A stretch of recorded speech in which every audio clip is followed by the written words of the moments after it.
el debate que vamos a tener. Las integrantes del grupo son Héctor Gordillo, Carlos Andrés Cerreño, Laura Riaño y Lina Marcela Guzmán. Las personas que están a favor van a levantar la mano para evidenciarlas en el video y los que están en contra también después. A favor. A favor. En contra. Somos miembros de la FMC. A favor. Yo estoy en contra de todos. Las reglas serían las siguientes, ¿no? Pues por equipo tendríamos 5 minutos y si tenemos alguna intervención, levantamos la mano por el Teams y yo hago la pausa para que puedan opinar y se cree el debate. ¿Listo? Perfecto. No sé empezamos con el grupo que está a favor, entonces que hagan una pequeña introducción del tema. Listo. Bueno, buenas noches a todos. Estamos acá pues para hablar acerca de dos temas importantes a nivel mundial. Uno es el tema de la globalización y el otro es el tema del Tratado de Libre Comercio, ¿sí? Pues como historia, pues digamos que la globalización se parte en 3 ítems importantes. El primero de ellos fue antes de la Primera Guerra Mundial, pues donde digamos que todo el mundo tenía su economía interna, ¿sí? Digamos, allí lo importante era que cada país se centraba a producir y a poder generar economía interna. Era, digamos que muy poco los mercados que se hacían hacia el extranjero. El segundo hecho importante es después de las guerras mundiales, ahí digamos que se abrió o hubo una apertura de la economía. Ya de pronto acá aparece un concepto importante y es poder tener lo que es la ventaja comparativa. Digamos que acá en el libro de Carboon nos habla de la ventaja comparativa como el país que se centra en ser fuerte en lo que sabe, en lo que realmente, digamos, desarrolla, y eso hace que, pues, obviamente, pueda exportar ese fuerte, ¿sí? Digamos que eso es lo que nos llama la ventaja comparativa. Y otro hecho importante, digamos que ya viene siendo a comienzos del siglo XXI, es la economía, pues, después del 9/11, que digamos que siendo Estados Unidos una de las potencias mundiales y el que más impacta a nivel global, pues digamos que tuvo ahí un tropiezo en su economía y pues eso digamos que marcó a que cayera de pronto una crisis momentánea, pero luego digamos que volvió a tener esa reapertura de mercados y pues como sabemos hasta el día de hoy, pues de las grandes economías que se tienen a nivel mundial. Digamos que esto lo enmarcamos así en la historia, como en los 3 grandes hechos. No sé si mi compañera Laura tenga algo adicional.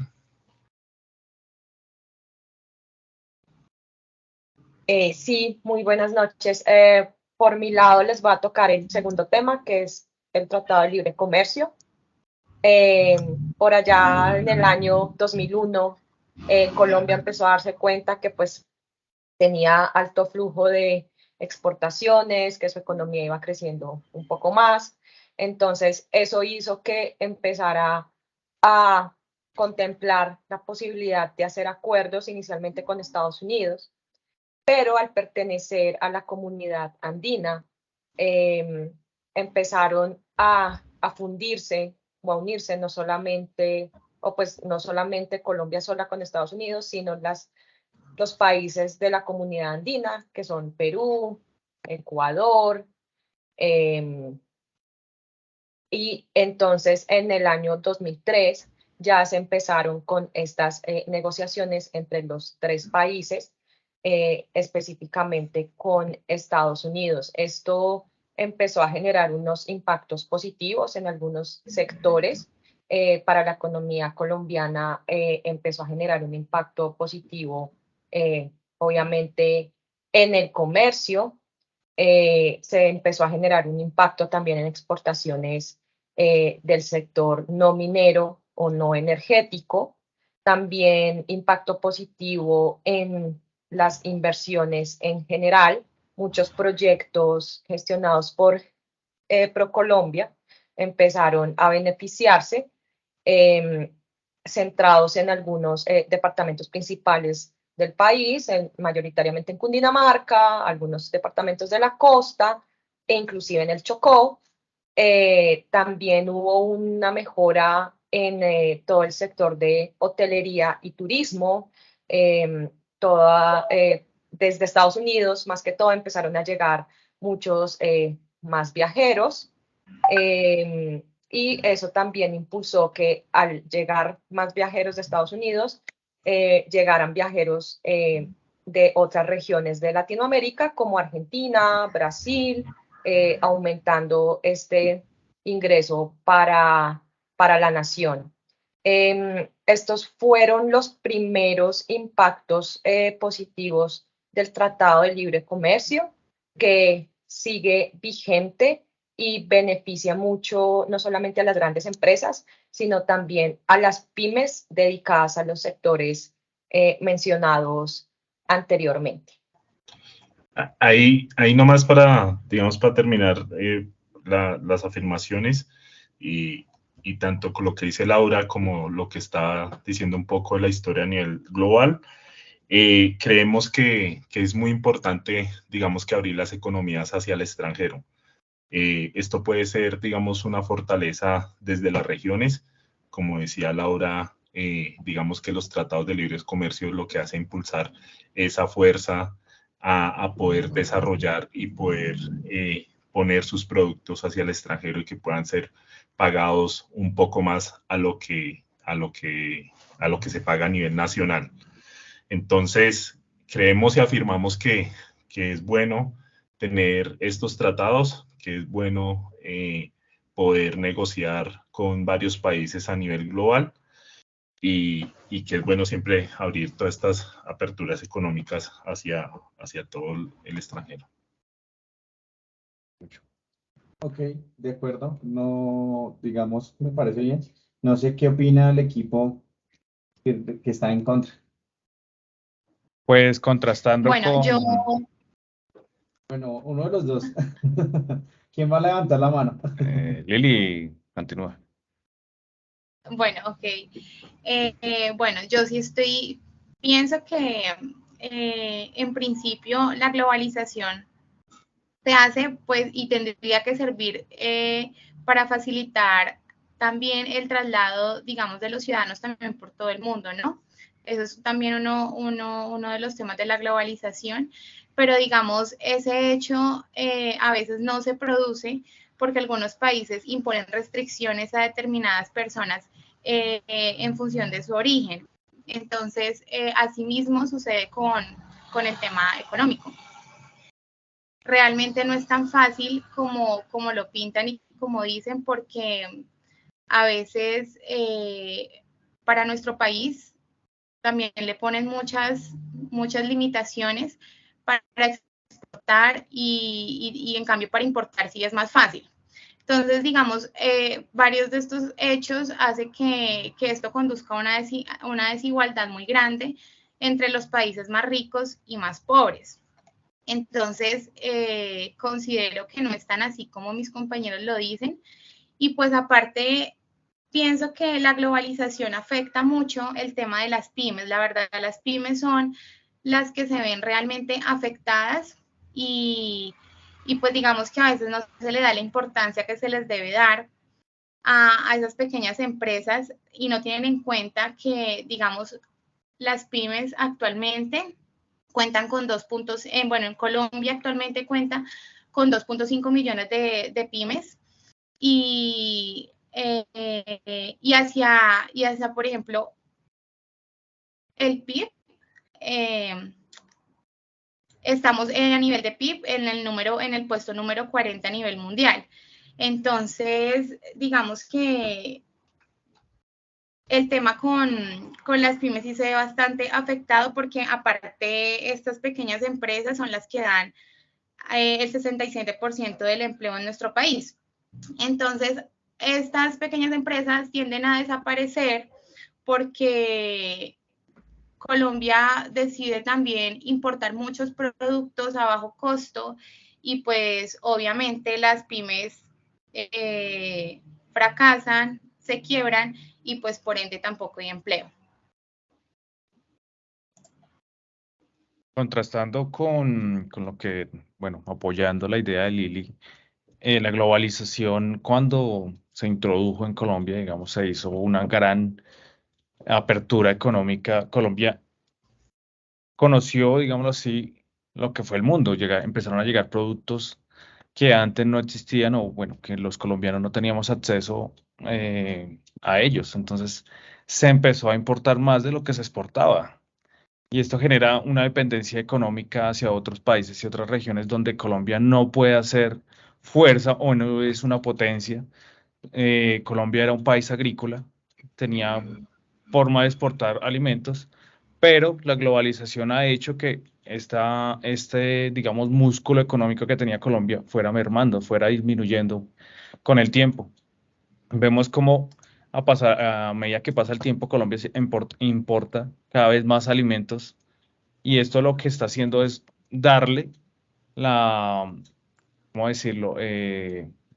La dependencia de su alimentación a otros países, que como ya un ejemplo claro ahorita está pasando en Ucrania y Rusia. Rusia le cerró el puerto para que no pudiera exportar granos y se planificaba o se vislumbraba una hambruna mundial, simplemente porque muchos países al abrirse económicamente empiezan a depender tanto de energía, como le pasa a Alemania con Rusia por lo del gas, en alimentación, varios países africanos con Ucrania. Entonces Colombia está dando su fuerza alimentaria o su dependencia alimentaria a otros países, que dado caso en algún conflicto o en alguna guerra, puede ser, aunque Latinoamérica no es que esté muy de guerras en la actualidad, la verdad, más en Europa donde se viven las guerras, pero en un caso extremo se podría decir que Colombia podría quedar en una crisis alimentaria y podríamos pasar una hambruna, crisis económica. Vemos como adicionalmente también el Banco Mundial, al ser un ente pues, enorme, presta dinero, presta en dólares porque es la moneda con la que se negocia a nivel mundial. Y ese dinero lo que hace ahorita la inflación y las fuertes subidas de tasas de interés están haciendo que las mayorías de países en crecimiento o en desarrollo, como lo es Colombia, se vea afectado. Nomás a inicios de año, el Banco Mundial le prestó a Colombia cerca de 750 millones de dólares. Que si hacemos la conversión, digamos, en esa época el dólar estaba a 4.000, ahorita está en 5.000. Haciendo el ejercicio o una idea imaginaria, se estaría pagando en este momento no 750 millones, sino casi 1.000 millones de dólares, lo cual hace que la deuda siga creciendo y el dólar va a seguir subiendo. Entonces, se vislumbra un gran frenazo en la economía colombiana por temas, primero, de la inflación, la dependencia de la moneda y lo que les decía de la gran apertura y darle el poder o la dependencia alimentaria a otros países. Perdón, Laura levantó la mano. ¿Tienes alguna contraseña? Sí, Luis, muchas gracias. Me llama mucho la atención lo que dice Liliana sobre, entre comillas, la discriminación. En los capítulos del TLC, cuando uno lo revisa, hay unas políticas en las que se acuerda que no puede existir una discriminación de parte de Estados Unidos hacia Colombia y viceversa, ni a ninguno de los países de la comunidad andina que se encuentran en el tratado. Y eso digamos que está escrito allí. Son acuerdos transversales que se deben respetar precisamente para garantizar que el beneficio sea mutuo y que el beneficio no solamente sea hacia la economía fuerte, que en este caso es Estados Unidos. En cuanto a, bueno, existen varios productos en específico que tienen algunas políticas especiales porque son los que más produce Colombia. Estamos hablando de acuerdos arancelarios para el café, para los textiles, para todo lo que tiene que ver con el pollo, el arroz. Entonces, aquí es muy importante diferenciar hasta dónde llegan los aranceles de las materias primas y hasta dónde llegan los aranceles de los productos terminados.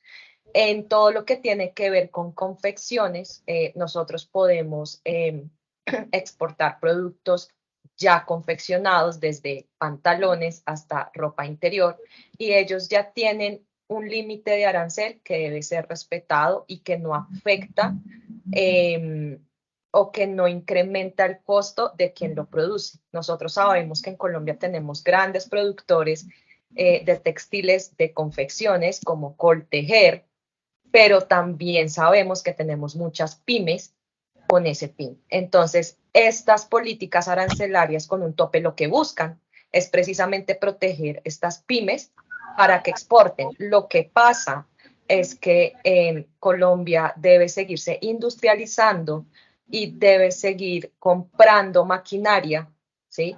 Para poder seguir produciendo en masa, entonces que lo que se exporte sea un volumen mucho más grande para que el Producto Interno Bruto siga subiendo. Ellos en el TLC se proponen que con todo lo que se transacciona, el Producto Interno Bruto pueda subir hasta, o pues puedan contribuir hasta un 25% del Producto Interno Bruto. Pero pues eso también ya depende de las políticas internas nuestras para no afectar ese tratado de libre comercio y la exportación de las materias primas, los productos terminados y de los servicios. Sí, ahí de acuerdo con Laura, digamos que dentro de también de las ventajas que se tienen, y como ya lo decía, digamos que lograr poder llegar a tecnología, digamos que es de lo más importante en importación que tiene Colombia en este momento, ¿sí? Poder, como decía ella, generar, sabemos que nosotros no producimos aquí las máquinas, somos débiles, hay que obviamente trabajar en ello, pero pues por ahora lo que tenemos a la mano con estos tratados de libre comercio, pues digamos es poder aprovechar esos países que sí lo tienen y poder lograr reducir de pronto aquellos impuestos que podamos lograr, ¿sí? Otra de las ventajas, definitivamente, ahorita enmarca a Colombia y pues bueno, sea por un lado la moneda o sea por otro, el intercambio cultural. En este momento, pues digamos que el fuerte que podemos tener es poder promover la industria de cultura y de turismo para que puedan, digamos, atraer toda esa inversión extranjera y pues todo, digamos, todo el dinero que se traiga del extranjero. Otra de las cosas o de las ventajas importantes es la desaparición de las fronteras económicas. Digamos que de estos tratados, la libre circulación de mercancías genera pues obviamente aspectos positivos, como ya lo decíamos, de poder generar, digamos, disminución en esos impuestos y pues que hayan avances tanto de lado y lado, tanto los países que necesitan de nosotros como en varios productos que lo nombraba Laura, como en las cosas que nosotros también necesitamos de ellos, ¿sí? Digamos que eso es lo más importante y ya para terminar aquí sobre, digamos, me llama mucho la atención la visión que genera el Banco Mundial. O sea, aparte, pues obviamente que, como lo decía Héctor, es pues, el banco más grande, más de 190 países afiliados a este banco. La misión de ellos es reducir la pobreza, poner fin a la pobreza extrema, hay mucha gente que vive con solo menos de $2 en el mundo y pues digamos que entre eso está la misión. Entonces yo creo que con todos estos tratados, con toda la globalización, debemos llegar a cumplir esas metas, pues que apoyarán, digamos en este caso, al Banco Mundial. Ok, le tiene la mano levantada, entonces pues interviene. Sí, lo que dice Carlos es pues, hasta cierta parte pues la misión, los objetivos de una empresa o de la organización del Banco Mundial, pero lo que estoy diciendo, si cogen un país en crecimiento con una economía débil, le prestas $1.000.000 y a los 2, 3, 4 meses el dólar está 30, 40% más caro, te vas a endeudar y tanto los intereses como el préstamo va a ser aún más grande. Lo mismo que está pasando con China cuando le presta a otros países para hacer sus infraestructuras, los deja súper endeudados, en Alemania estaba creando un puerto marítimo y lo único que hace China es endeudarlos para que le tengan que o pagar o simplemente darles el control total sobre el puerto o lo que ellos construyen. Y eso se está viendo mucho y el Banco Mundial, tal vez por no tener este ánimo de lucro, por decirlo así, es una organización que busca que la gente, los países salgan de la pobreza, pero es muy difícil si tú no tienes casi con qué pagar y la deuda lo único que hace es crecer y crecer y crecer. Adicional a lo que decías de que pues, el intercambio cultural obviamente siempre va a ser una ventaja, eso sí es innegable. No hay nada más divertido que cruzarse con extranjeros y tener una charla de sus culturas y sus cosas. Pero vimos qué pasó con el COVID y los países que eran totalmente dependientes del turismo. La mayoría se fueron a quiebra. Vimos cómo varias empresas, negocios e incluso países enteros se fueron a quiebra porque no tenían obviamente un turismo activo en épocas de COVID. Igualmente varias empresas se vieron afectadas por ese tema, pero obviamente lo más fuerte y lo que más se afectó fue el turismo, los vuelos, el petróleo tuvo una bajada impresionante y esa apertura económica pues, que se tiene, digámoslo, se quiere vislumbrar y lo que tú contabas, Carlos, en la historia. Estados Unidos es uno de los que más produce petróleo en el mundo, pero es uno de los países que más consume también. Entonces, necesita importar esa diferencia para poder suplir su necesidad. Y vimos cómo ahorita, hace un par de meses, o si no estoy mal, hace como 15, 20 días, los países, la OPEC y la OPEC Plus, le dieron una cachetada totalmente a Estados Unidos diciéndole, pues no vamos a aumentar la producción de barriles de petróleo, lo vamos a disminuir. Y esto lo que hizo fue que varios países que tienen el control total o son simplemente un monopolio del petróleo, están diciendo nosotros queremos más dinero, no nos importa la economía mundial, vamos a disminuir la producción de barriles de petróleo para incrementar su precio. Estados Unidos, por tener esta política de apertura con estos países para la importación de petróleo, se ve seriamente afectado en su economía, una economía tan fuerte como Estados Unidos, y ve cómo la inflación lo está golpeando en gran medida por estas decisiones de la OPEC y la OPEC Plus. Entonces creo que, como les dije, tanto dejar la dependencia, tanto digamos energética o alimentaria a otros países es una problemática muy grande. Si Estados Unidos pudiera suplirse totalmente de petróleo, no estaría pasando por estos problemas. Incluso no tendría que subir tanto las tasas de interés y el dólar no se vería tan afectado a nivel mundial.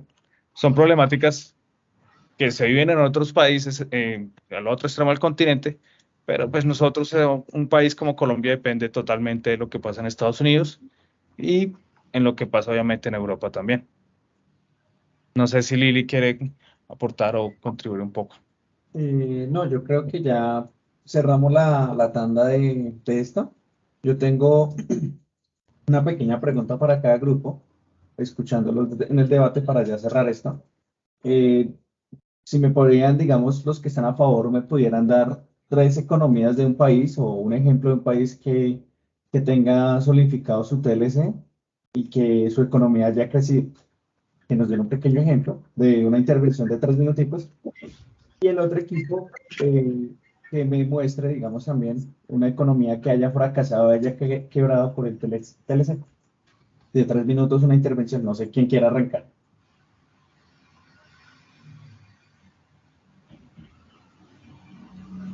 Pues bueno, si quieren, arrancamos nosotros. Digamos que yo creo, y bueno, lo que se ha leído, eh, hay hay un TLC que en este momento, si me dejan, se me escapa, que es el de México, Canadá y Estados Unidos. Yo creo que es de los tratados más fuertes que se ha tenido, digamos, y lo han llegado a nombrar, a contrarrestar de ser, digamos, competencia hasta la Unión Europea, ¿sí? Ellos, digamos, que dominan todo lo que es la parte occidental, ¿sí? Y Canadá, que siendo un país tanto, digamos que petrolero más otras industrias, se ha generado o se ha fortalecido a través de ese TLC. Digamos que como lo nombramos, todo lo que es de grano y todo llega de México por esta vía. Entonces, ellos al tener, digamos que ese tratado y pues con Estados Unidos como vecino, pues también se beneficia de mucha industria que le hace falta a Canadá. Yo creo que el de Canadá es de las economías más fuertes en el mundo y por eso digamos que está como está ahorita. Y además es exitoso simplemente por el hecho de la duración del acuerdo. El primer acuerdo que se hizo fue Estados Unidos-Canadá, que fue en 1988, y 2 años después se incluyó México. Cada uno aportando desde sus economías, y ya estamos en el 2022 y es un acuerdo que sigue muy fuerte, incluso hay quienes dicen que es más fuerte que los mismos acuerdos europeos. Entonces es un ejemplo de un éxito absoluto y que en ninguno de los presidentes de los 3 países que han pasado en todos estos años, independientemente de todas las revoluciones políticas que han habido, ha desmontado el acuerdo.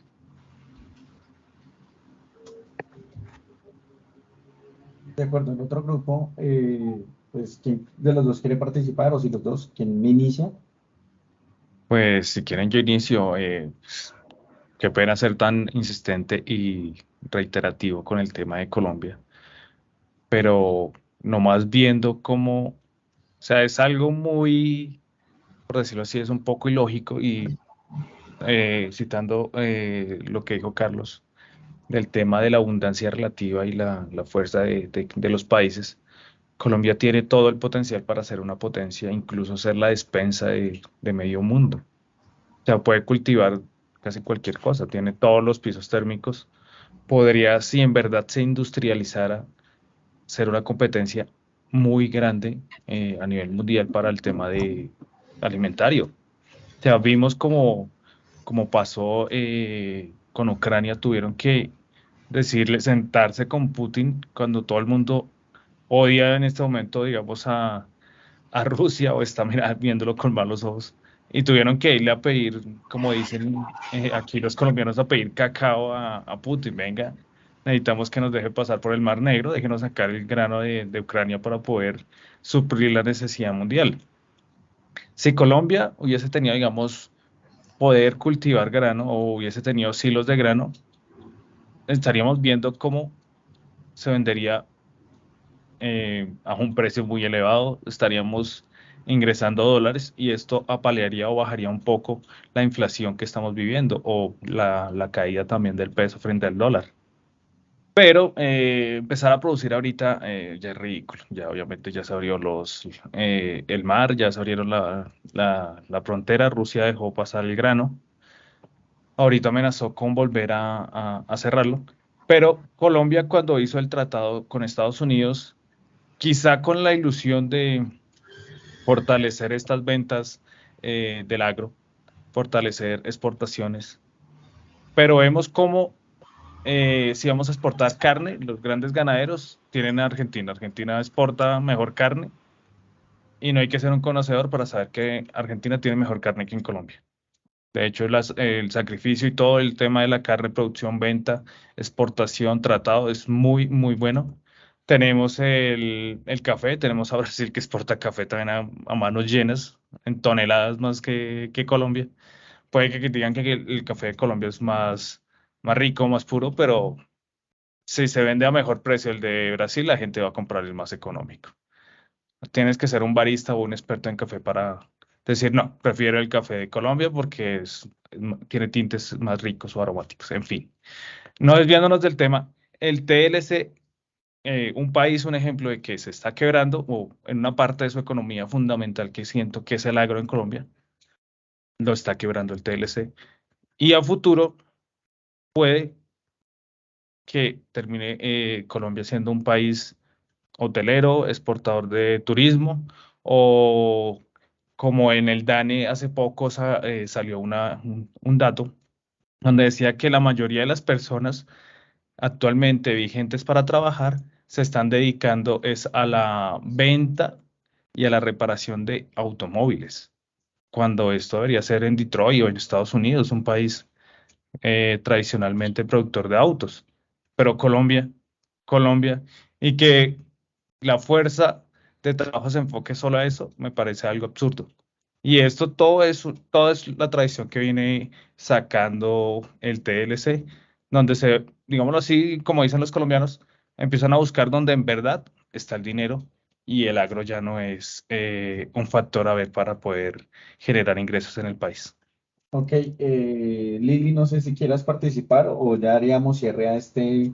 No, pues yo pienso que ya Héctor tocó como los puntos más importantes, también iba a hablar de Colombia. Digamos, Colombia ahorita en la actualidad parece como una de las economías más vulnerables con el tema del TLC. Y pues un ejemplo de esto es cómo vemos que en la mayoría de las actividades industriales y agrícolas los precios nacionales superan a los precios pues de otros países, ¿sí? Entonces ahí vemos como lo que decía Héctor, cosas que nosotros mismos producimos están siendo más costosas que si las traemos de afuera. Entonces pues eso es como el tema esencial y principal.